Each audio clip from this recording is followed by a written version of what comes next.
Okay, so recording is in progress. We can start. Hello, everyone. So I guess you all know me, but I will still do things properly and introduce myself.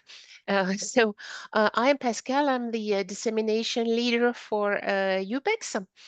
And today we are going to talk about OpenGADGET. But yeah.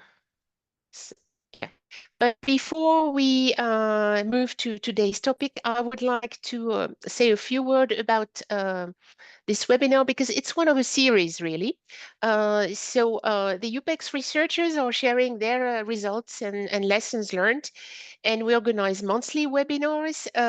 We are starting with the applications that were analyzed or optimized or tackled in any way under UPEX. And we will continue with the UPEX software stack. And as you see, our next webinar, indeed in February, it's about some software. So you have the program here. If you want to register, or if you want to look at the replays, just go to the webinar page, the link here, and everything is on this page to make it easy for you. So I won't spend any more time on generalities. We will move to today's topic. So we're very happy today to welcome Luca Tornatore. He's going to talk about OpenGADGET. Well, no, about HPC highlights from Cosmological Simulations. That sounds much better than just OpenGADGET, really. So Luca is a staff researcher at INAF, at the Italian National Institute for Astrophysics. He's been an active developer of Gadget since his PhD, and he participates regularly in EU projects. He was in Exonest, in EuroExa. He's in EUPEX, and he's also the work package leader and scientific coordinator of the Center of Excellence Space. Luca, thank you for being here today, and it's your turn. The floor is yours. I will stop sharing.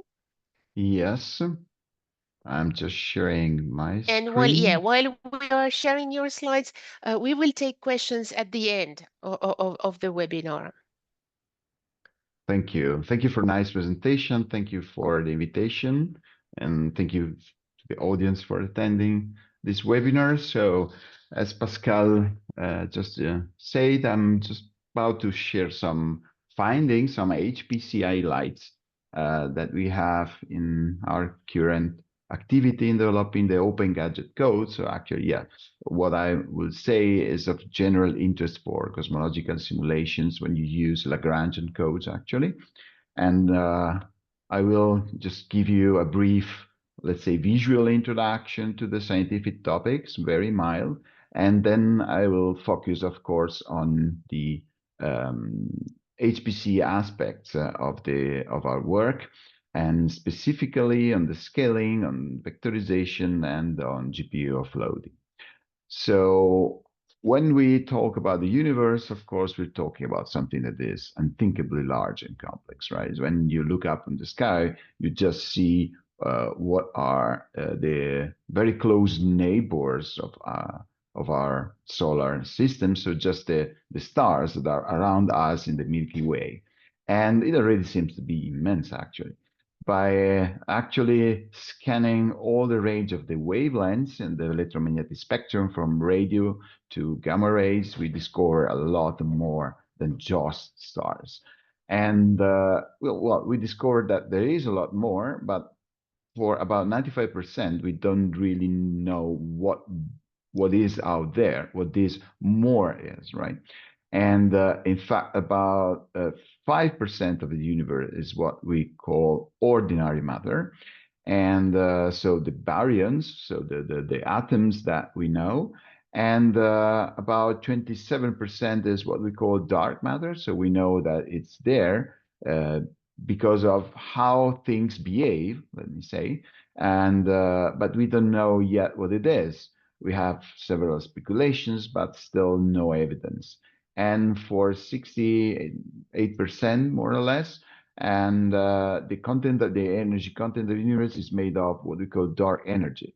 So some kind of energy that make the universe expanding in an accelerated way, basically. So we know that it's there just because we see its effect, but we have no clear ideas about what is the origin of the dark energy and what actually it is.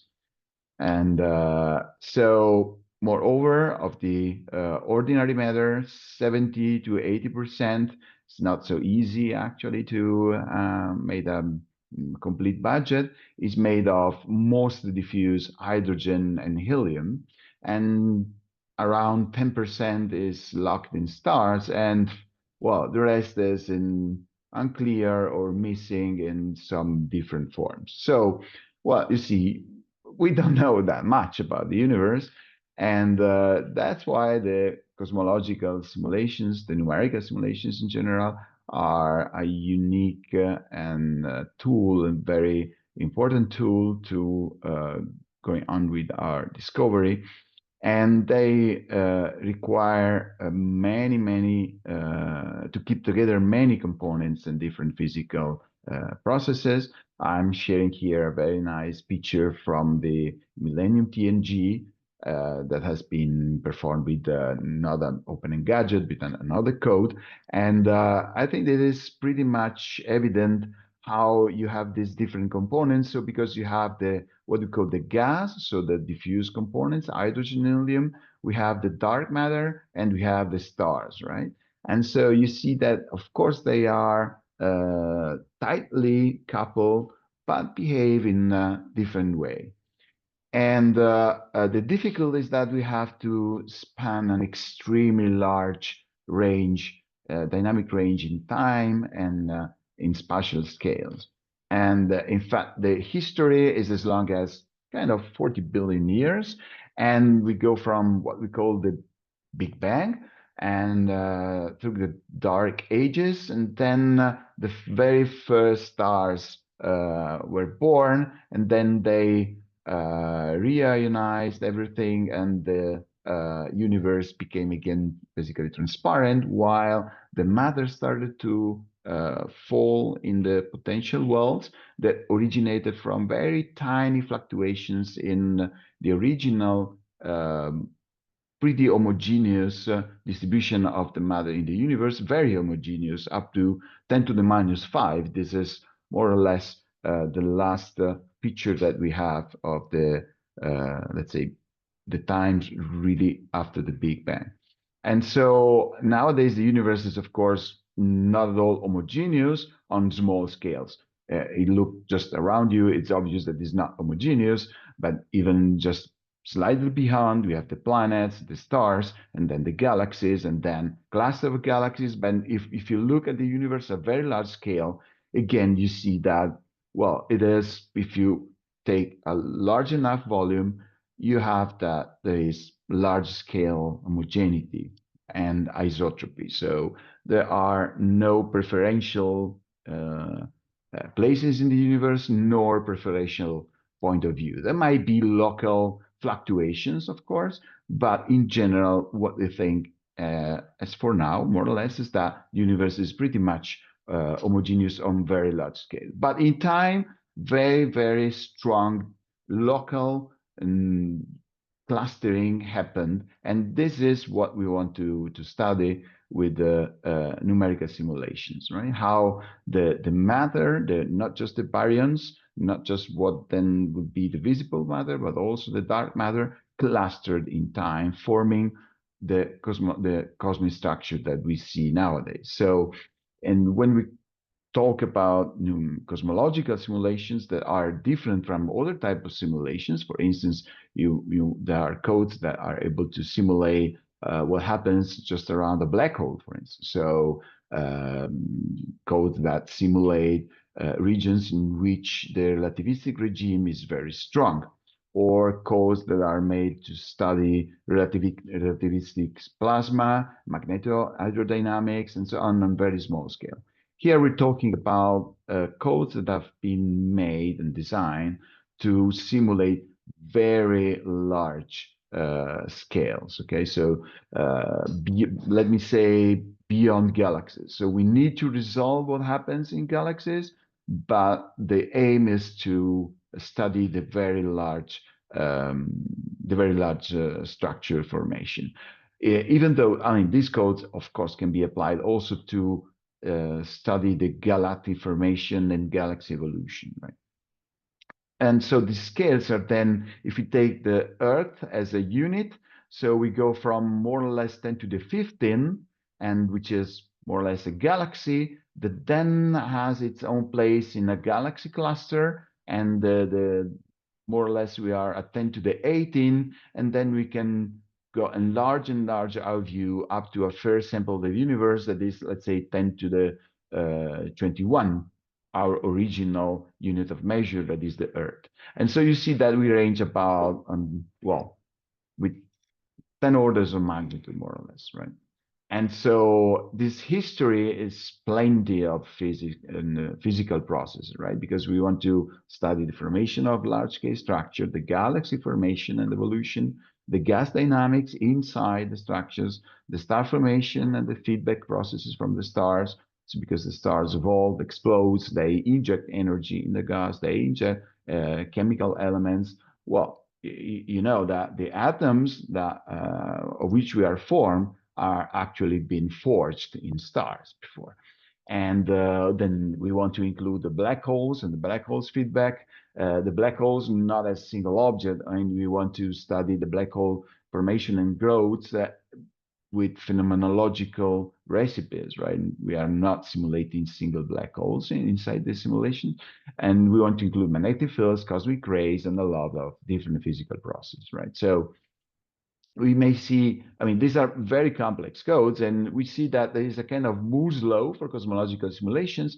On the x-axis here, you have the year, and on the y-axis, you have the number of, well, here they say particles, but let's say resolution elements, because we may have Lagrangian codes that simulate particles, or Eulerian codes that simulate a grid, okay? And so let's call them resolution elements. So you see that there is really nicely what we can call a Moore's law. And you may appreciate the fact that when you want to take into account the hydrodynamics, well, the size of the problem, which is on the y-axis and as number of resolution elements, the size of the problem that you can tackle is an order of magnitude smaller, because the gravity is much cheaper to simulate than the additional physical processes that comes with the hydrodynamics and the dynamics itself. And also appreciate the fact that here what we're talking about are not real n-body problems, but I will be more specific in a few slides. What I mean is that if you want to simulate the real encounters of real bodies, then you have to go for direct summation codes, and then you have this relation here because they scale as n square, whereas the code we are talking about scale normally as n log n, which is a big advantage, as you can see. And so basically, GADGET is an open sources cosmological code that basically solves the gravitational problem, as I told you, the hydrodynamics, and some additional astrophysical process. Right now, I'm just going through some of details about these methods, just for you to get the big picture. So the gravitation is solved by the n-body methods.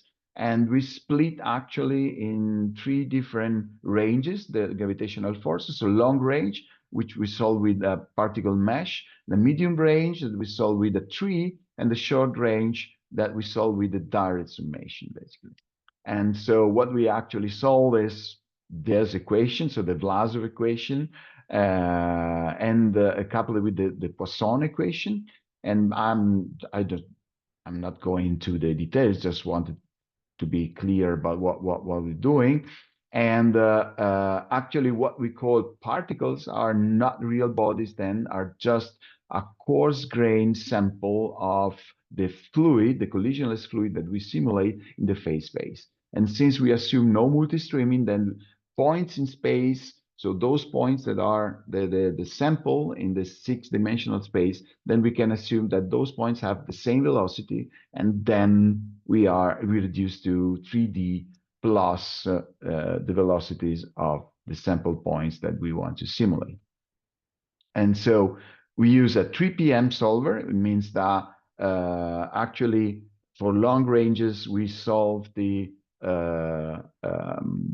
gravitational force by mapping the matter distribution to a grid so that we have a density distribution, and then we solve the Poisson equation into the Fourier space, and then we come back in real space to have the forces to the particles. But then for smaller scale, what we do is to use the Barnes and Hut algorithm using an octet tree. So you basically order your particles so that you use actually a data structure to define where the particles are, and that is very effective to recover what particles are close to you. And then basically what happens is that you can calculate the gravitation of the closest particle by direct summation, and the gravitation contribution to a given particle by particles that are, let's say, at medium range, just by summing up group of particles that reside on a node of the tree, because they are distant enough to be seen as a unique particle with a small error, right? And so you have an approximation that still is at least second order accurate. And so in this respect, we have, as for the just HPC, while for the PM, basically we have an FFT, which is a very known algorithm. For a tree, we have a pattern that is many-to-many communication, where we build a tree, many-to-many communication when the forces to be computed, because here we are, of course, on a code that is fully parallel in MPI plus OpenMP. And so you may, since the particle is long range, so you need to take into account the contribution of the force for every particle from all the particles that are in the box. And so, of course, you need to communicate from many to many. And then the tree walk is among the most expensive operation in this case. As for the hydrodynamics, we solve it with the smoothed particle hydrodynamics. I don't want to enter into details here, but basically your fluid is always sampled by particles, and every particle carries the hydrodynamical quantities, and the value of those quantities is smoothed using a kernel in space. So this is a local physical process. So you just need to know your immediate neighborhood, whereas the gravitational forces that told you before is a long-range force. So you need to know the contribution from all the computational box. So here we have the first point of complexity. So you have to keep together two things that are very, very different. So here I'm just some details about the operations needed to take into account the hydrodynamics. So you need first to iterate a neighbor search to find your neighborhood for every part, the neighborhood for every particle, for every gas particle. And that is done using the same tree structure. And then once you have converged about what the neighborhood is, then you need to perform again neighbor search on that neighborhood, so that to account for the physical quantity of all the other SPH gas particles in the neighborhood, and those quantities must be weighted by the kernel and so on. So these are, from the HPC point of view, the operations that you need to solve to account for the hydrodynamics. So you have a density loop based on the tree walking, and again, one-to-many communication. And then, well, there are a lot of additional physical processes. I'm not describing them because all of them are, well, let's say more or less local physics again. So they, again, as the hydrodynamics, they require tree walk and many one-to-many communication. So one-to-many because from every task has to collect data from all the MPI tasks that have the particles that belong to the neighborhood of your target particle. And so the domain decomposition is something very, as always, something very important because gives you the workload balance in your problem. And as you know, the golden rule is that you can never be faster than the slowest of your workers, right? And so in this code, now state of the art is very common. I think that the gadget code from which OpenGADGET originates and developed by Volker Springel has been probably one of the first code, probably the first one in this field, I mean, to use the space filling cures. So the concept of the domain decomposition is that you want to map a 3D distribution of particles into 1D, and because, well, of course, the memory is also 1D, and so, and then once you perform a broad view, you have you build a broad view of your particle distribution along in the entire computational box. Then basically what you do is that you split the piano curve, that is a representation of your particles in 1D, and those chunks are single domains that are assigned to the MPI task. So it's a simple idea, not so obvious, not so simple to be implemented, but it's very effective. And so just wrap up, and the computational challenges are due to the presence of both long-range and short-range interactions to a domain decomposition that is time-varying, because the particles have this bad habit to move, and then you have to redo your domain decomposition once in a while, as often as possible, so that you want to keep the workload balance equilibrate.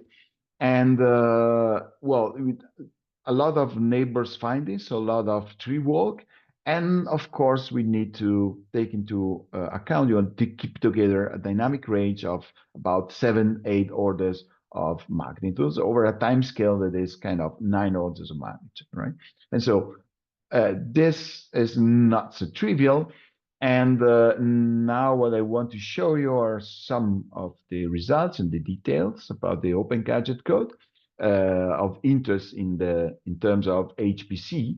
And so the first one is the weak scaling that actually looks pretty much okay for all the components. This is from a run that we made on Leonardo at Sineca. So from 16 to 128 nodes of Leonardo, and the different colors represent different components, and the total time is the purple one. So being this weak scaling, well, I think it's pretty much okay. So I'm not discussing what is pretty much okay anymore. I just want to show you problems. No, actually, no. This is again a large weak scaling done on the SuperMOOC at LRZ 2 years ago. And you see that again, here the span is much larger. They arrived up to 300,000 scores. And well, again, it's pretty much okay. But now let's go to the problem. So this is the strong scaling for CPU. And this is an analysis work that I've been conducting in collaboration with the IT4I in the space project. You probably recognize here the POP matrix. And well, you see that we are losing some efficiency. This run has been made on the Carolina cluster at IT4I. And the main driver of efficiency loss is, surprise, the communication. Well, in gravity, in density, and in hydro, plus the fact that we have a medium-low arithmetic intensity. What I mean is that we are not performing that many floating point operations per byte, less than 1 actually. And the focus of our problems is, in this respect, is that we have a sparse memory access. Why is that? Well, because as I told you, we need to interact basically many to many. So every particle needs to interact with many other particles, right? And it is basically impossible to have a total ordering for something that is in 3D to something that is in 1D as the memory, right? And so, of course, what is close in space in 3D may be quite distant in the 1D memory space as first. And as second, well, actually, as I told you, for the gravitation, for instance, it is not a true n-body code. What I mean is that the particles are not collecting the contribution of every other single particle, but just of a subset of them. So those that are pretty much close, okay? Because the rest is done using the multipolar expansion in the tree or the PM. And so that poses some interesting challenges that I'm about to discuss in few slides. But one of our core problems, which is common in this Lagrangian codes, is the fact that, again, the memory access is very sparse. And so in EUPEX, in collaboration with Ford, we characterize the code on the A64FX. And what I just told you is very evident here because the arithmetic intensity is here, so medium-low, okay? And the purple points are measures. So for gravity, hydro, and density kernels. And so you see that we are, of course, memory bound, but not even so effective. And the green points are just a projection of the possible improvement. Well, if all the stall cycle had been removed, right? Kind of magic. We just try to understand what is the goal, the maximum that we may be able to reach just removing all the stalled cycles. And of course, you're just loafing and just removing all the stalled cycles. And so you see that the situation is here. So in the rooftop, we are in this region. And our game is, of course, to reach this ramp here, the memory ramp. And so again, code characterization, this plot shows you what is the vectorization of our code, still on the A64FX. Actually, it wasn't so easy to measure this because the performance counter are not so clear. We didn't want to have an overall measure. For instance, we're using perf. With the help of Ford, we have instrumented the code and developed a tool. And so what I'm showing you is for instance, here is the ratio between the SVE flop over all the flop for different regions of the code. So gravity, density, hydro for different colors along the entire simulation. And the same here as what we call the vectorization degree. So floating point operations over floating point instructions. If everything had been on SVE, we would be in the range 8 between 8 to 16, okay? So you see that is not the case. So of course, we're not completely using the SVE instruction. Actually, this is consistent, but with what we have found on the Intel's platform, Ice Lake and Sapphire Rapids on Leonardo, where we actually use the PAPI library and all the counters. So we have been able to be more precise. So the vectorization that we found is less than 10%. And the IPC, so the instructions per cycle, is kind of 1.4, which is the same, more or less, that we find on the A64FX, right? So then we have a vectorization issue. And we worked again on this both in EUPEX and in space with Ford and also with Eviden. Hi, everyone. Thank you for your help. And in order to study how to increase the vectorization and how to lower the impact of the memory issues that we have developed a kernel that replicates the same execution and memory patterns that is in OpenGADGET for the gravity kernel. And so basically, this kernel has a sparse memory access and a relatively low arithmetic intensity. So actually, the operations are exactly those that you perform to calculate the gravity. And we check also the effect of shifting from array of structure to array of small structure and to structures of array. Because what we have in Gadget is that the data structures that contains the particles data are very big, kind of hundreds of bytes per particle, which is, I mean, it made a lot of sense, let's say 20 years ago, 15 years ago, because the big advantage of this is that when you perform the domain decomposition, that is very easy, right? Because I know that I had to send to that and that and that MPI task those particles, and it is very easy to pack all the data and to send the particles. But nowadays, that might be, as you know, I'm not explaining why, because you are an expert audience. It is not so an advantage for a lot of reasons related to the memory access and the cache friendliness and so on. So what we did is to experiment with array of structures, so as it is in Gadget, in OpenGADGET. And let's say with small structures, so instead of having 300 bytes of physical quantities, just the 16 bytes that we need, so positions and mass. And using this V means using the vector types, so the C extension, you know, that all the compilers, the new compiler, the Intel compiler, the CLang, and so on offers. And then the same, but using explicitly the vector intrinsics. And then we go to the other side of the moon, so the structures of array. And so then arrays are single quantities. I mean, an array of the X position, Y position, Z position, and the array of masses. And in a very simple way and using vector intrinsics.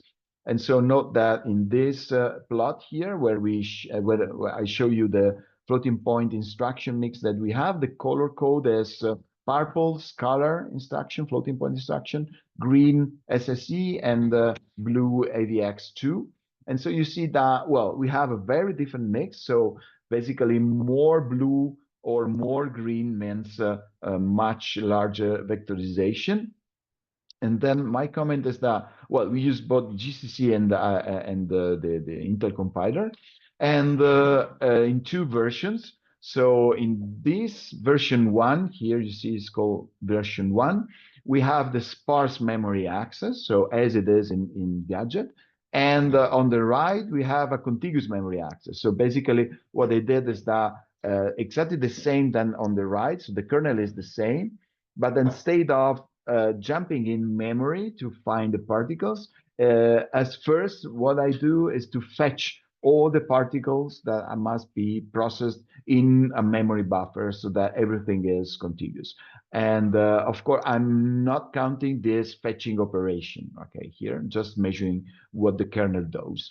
And so a first comment is that the Intel compiler is not clearly superior to GCC, but in version 2, but in this, when you compare this version to this version, here you see a clear difference. So when the memory is contiguous, the Intel compiler seems to be very good in taking advantage of this.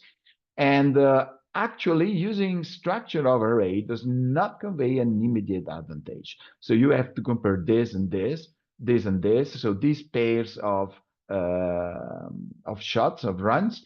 And so that was kind of surprise because you always read this. But actually the point is that when you have to jump in memory, well, that is not a big advantage because you are basically losing almost entirely your cache line, right? So because you jump to this particle and then you have to recover A, X, Y, Z, and mass from 4 different positions, and then you jump elsewhere. And so the entire cache line that you just loaded is wasted, right? And so in this case, it's not so obvious what is to be done. And vector types and intrinsic seems to be, well, effective. You go from here to here, for instance, right? And so they have a lot of effect in this, in the vectorization ratio, but the memory contiguity has the largest impact, at least with the Intel compiler. But another point is that you may have a large vectorization fraction, but what if most of your, large fraction, a significant fraction of your vector instructions are about byte reshuffling and memory access?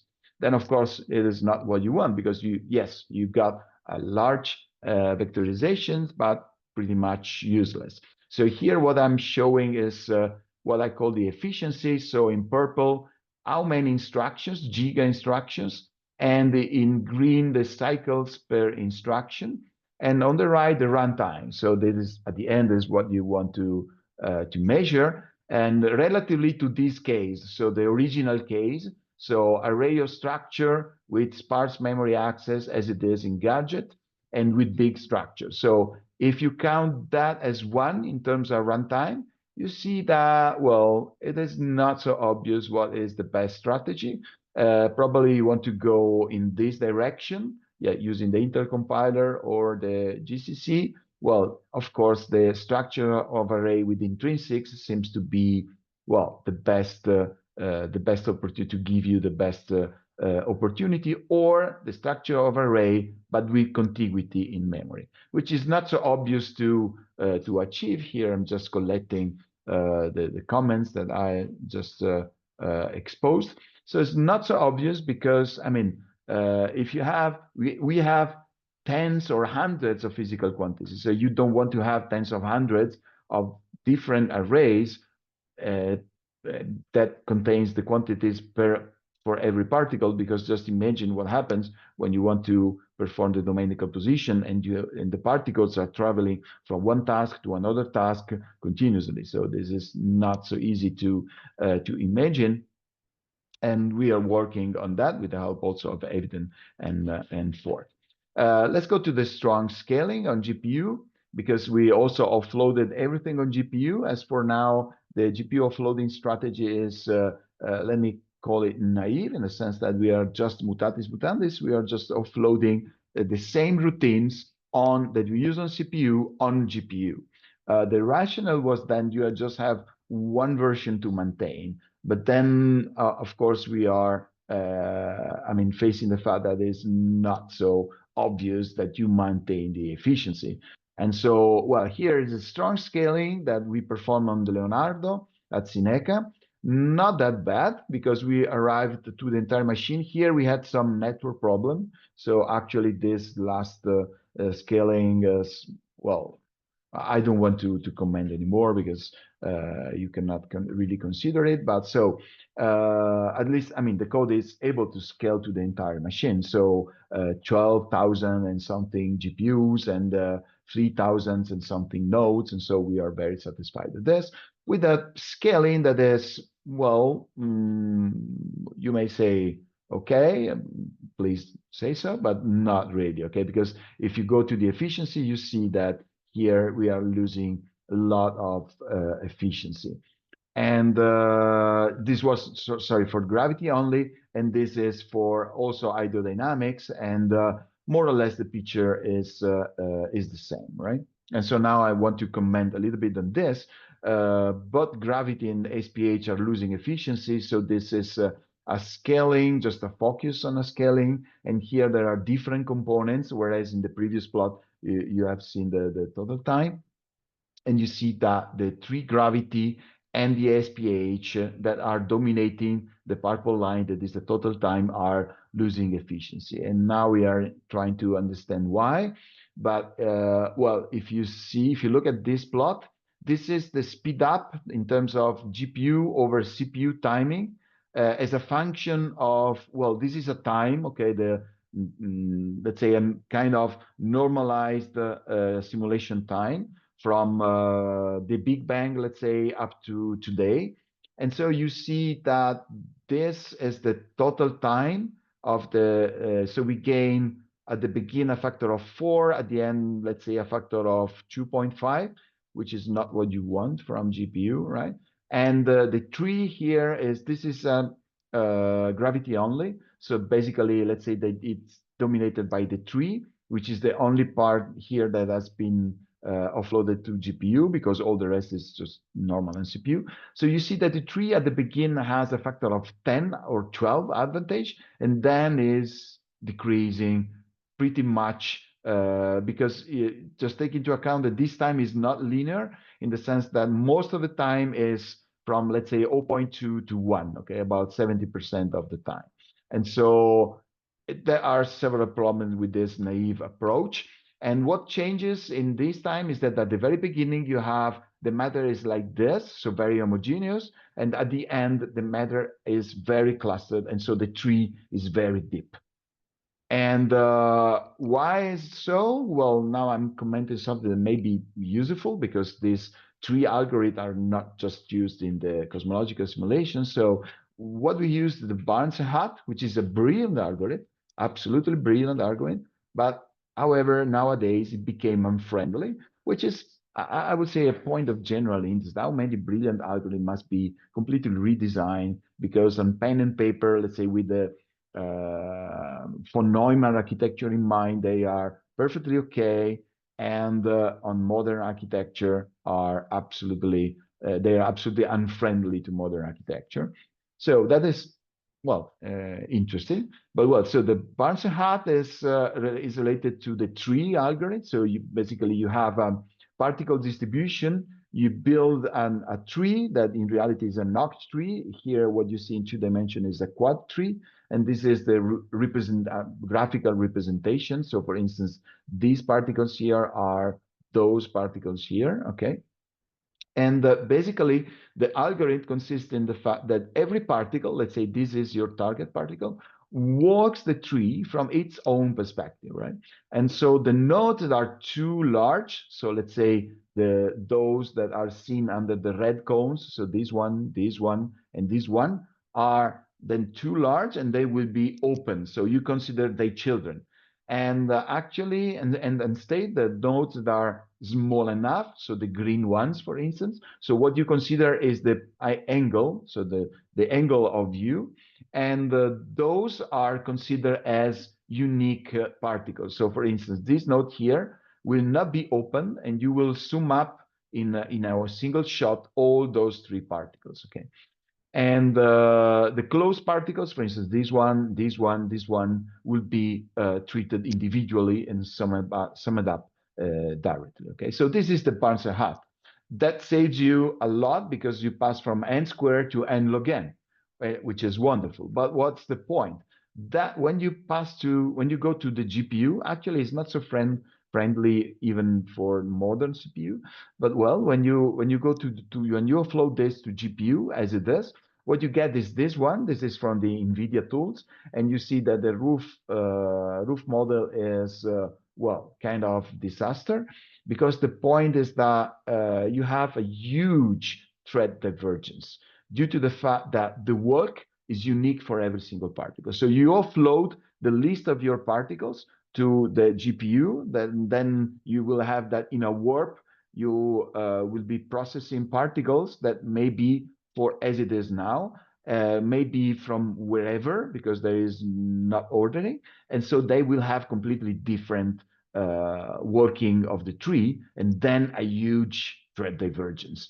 And a lot of time, moreover, a lot of time is spent in conditional evaluations and memory jump, because just think about what I told you before. So you have to check if this node has an angle of view, blah, blah, blah, then open. Open means that you jump to the children and so on, right? So a lot of thread divergence, a lot of time spent in conditionals, a lot of time spent in something that is absolutely not what you want to do on GPUs, right? And so we came to the same conclusions of some different approaches already presented in the literature, but we are trying to refine them further. And so as first, we need a unique point of view for the work. So then we need a different tree constructions. Let's say not a complete tree in which the leaves are the single particles, but let's say fat leaves in which the leaves are nodes, so boxes that contains a bunch of particles. And then we want also to partition in memory the particles by their belonging to the fat leaves, so that you have not exactly memory contiguity, which again is impossible because you pass from 3D to 1D, but kind of memory proximity. Okay, so and then you want that the tree walk assumes the same point of view, so the center of these fat leaves for all the particles that belong to that fat leaf, so you don't have any more thread divergence. And we want to order the particles to be offloaded again, so that the warps will be populated by particles fairly close in memory and that share the same point of view for the work. And second, we want to have less conditionals and memory jumps to 3 nodes. And so again, probably we'll be back to the to a more massive direct summation. So what was in the old times the P3M, people in the field will of course remember the P3M. So and eventually developing even in OpenGADGET the fast multiple methods that already is present in several different codes in the field. So we are just late in this. And preliminary results from a toy kernel are encouraging. Here I'm showing you, I hope you can read, but well, I'm showing you basically the comparison between the new kernel and the old kernel. And we have a lot of advantages. So a much larger throughput, so 6 times larger throughput, and a much smaller fraction of branch instruction, 98% less, and the thread divergence is basically 0, and it was kind of 30% before. And also you see that the tall long scoreboard is much smaller now than before. So, but I wouldn't want to get into the details, just I tried to squeeze some useful metrics there just to demonstrate that the preliminary results are encouraging. And so some conclusions about our activity actually. So in terms of what may be of general interest in HPC for this kind of codes or codes that share the same issues. And so then we are refactoring the data structures. So instead of the big data structures, the goal is to have a larger number, not a big number, a larger number of small structures that group quantities that are used together in different physical processes. And this requires substantial changes in domain decomposition and communication patterns. And we will refactor main loops to enhance the vectorization.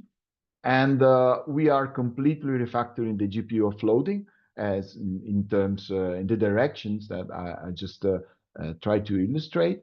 And we are also developing a native exploitation on MPI, remote memory access, and topology awareness. Why is that so? Because then we think that it should bring enhanced scalability and a larger overlapping of computation communication.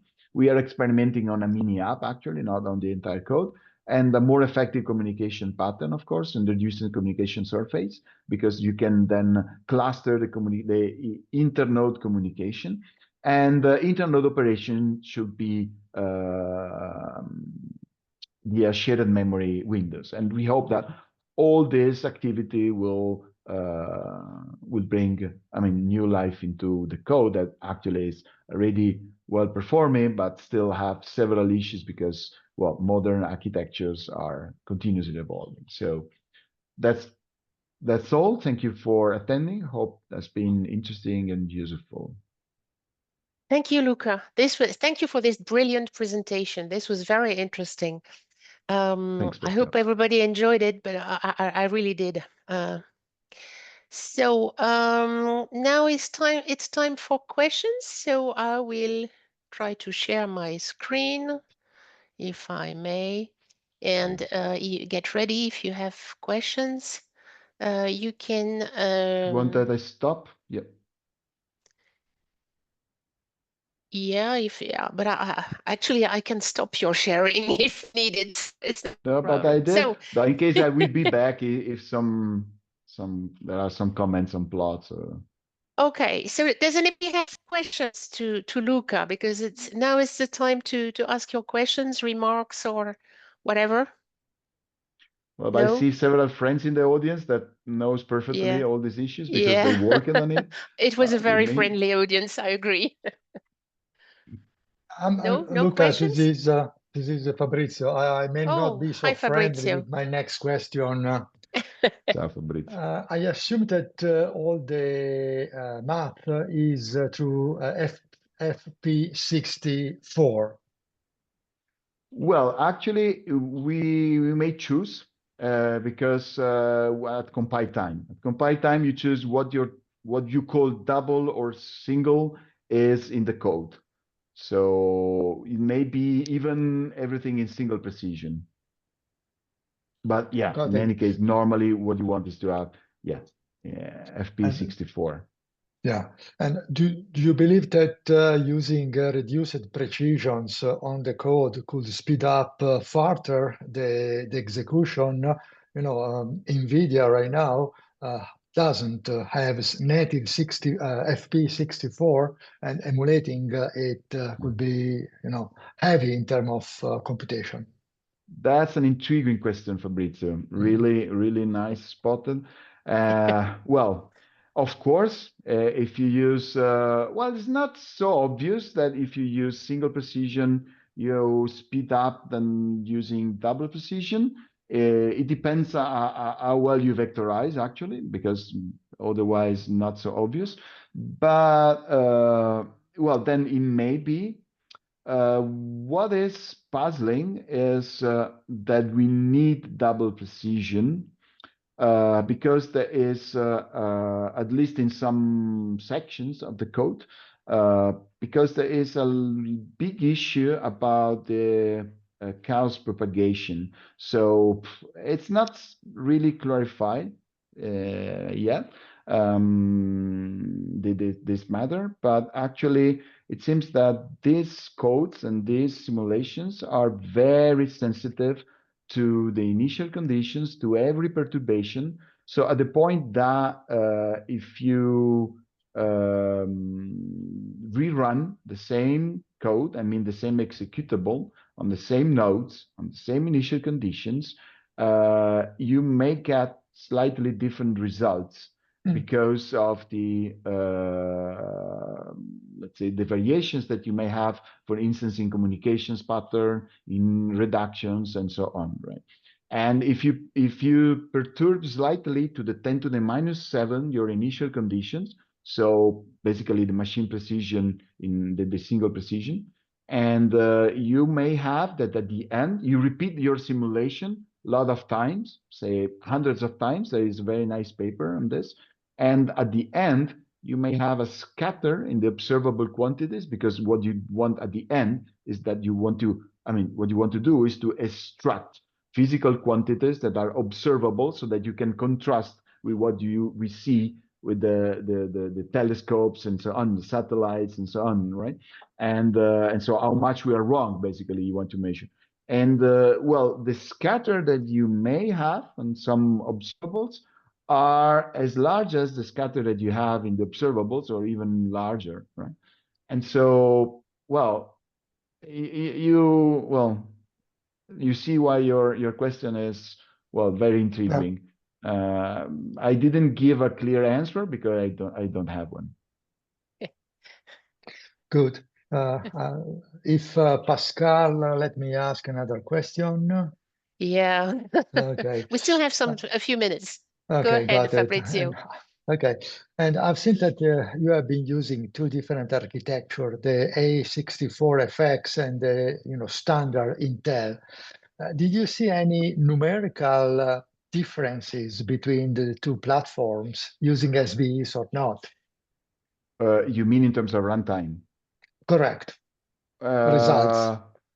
Well, the point is that on the on the ARM architecture, which was the cluster that the EUPEX collaboration provided to us kindly, and we've been able to run very small cases because it was just for testing. But it seems to me, my impression, I don't have precise metrics actually, that in the A64FX and maybe really, really effective.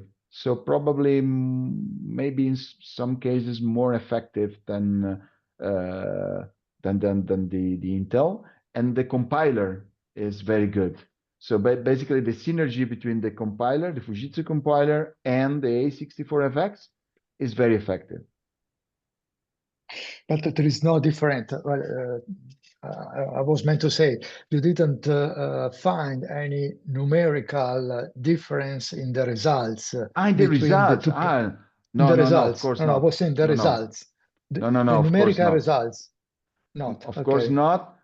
At the net of what I was saying before, two different platforms, blah, blah, blah. So the results are not binary equal, but physically Yeah. consistent, absolutely. Got it. And I throw my last stone against Luca. Sorry for that. Do you No. feel that your code or this code may benefit from porting it to a quantum computer? That's interesting. So there are part of my group, the group in which I work, they are doing this attempt. A PhD student in collaboration with the IBM is doing this, trying to translate some of our algorithms into quantum algorithms, and it's very interesting. It seems that in some cases you may have a quantum advantage, not so clear. But then, it's highly speculative still. I mean, because everything here is nonlinear. And so quantum computation is absolutely perfect for very linear stuff because quantum physics is linear, right? And here we have strongly nonlinear and very complex different orders of PDEs, and so that's not so obvious. I mean, now in the future, it's not clear to me. I will be like to talk about that with you when we meet. Thanks a lot, Luca. I'm done with my Thanks, questions. Good. Well, you're just on time then, Fabrizio, because we are getting to the end of this webinar. So any other question? Really very last call for questions? No? So, well, I would like to thank again Luca for this excellent presentation. Really, thank you very much. Thank Very you for interesting. attending and for the invitation. And I'm looking forward to sharing it on YouTube. It's been recorded, and we are going to share it in the EUPEX YouTube channel and probably on the website as well. So next EUPEX webinar is in February, on the 19th of February. It's about scientific workflows in the heterogeneous era. So that's about streamflow, really. And it will be by Jacopo Colonnelli, University of Torino. And Jacopo is very enthusiastic about streamflow, so I'm sure it's going to be very interesting too. So thank you, everyone. I'll see some of you next week in Grenoble, actually, for a face-to-face. So see you either next week or next webinar. Thank I you. will not be able have... to attend, so I will miss you all. Well, Have a nice meeting. Bye. Thank you. Thank you. And you can see in the Bye. chat we have very, very nice comments. So thank you, Luca. Thank you. Thank you to all. Bye-bye, We are everyone. ready to welcome you. It's snow. Everything is white in Yeah, Grenoble. everything is white. You will Okay, enjoy. I must get my snow boots out of the cupboard. Not in Grenoble, but just above, the mountain. It's so beautiful. Don't tell me so, enjoy. Jean-Robert. I'm so regretting that I cannot attend. I hope you like the French food. We will have a social dinner also with friends.